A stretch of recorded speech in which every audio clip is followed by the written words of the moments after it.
Paano nga ba natin mahanap yung inner peace natin? Alam nyo, ang pinakaunang gawin nyo is kailangan mong mahalin yung sarili mo.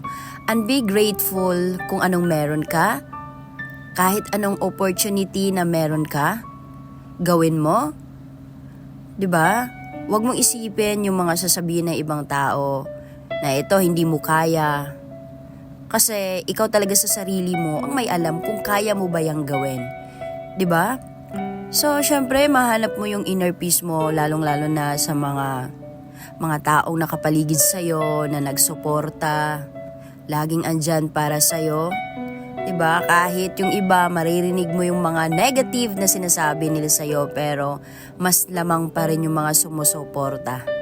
Yung laging andyan para sa'yo. Kaya kung ikaw, nahihirapan ka mang hanapin ang inner peace mo, simulan mo sa sarili mo. Mahalin mo ang sarili mo para makamit mo ang kapayapaan na matagal mo nang hinahanap.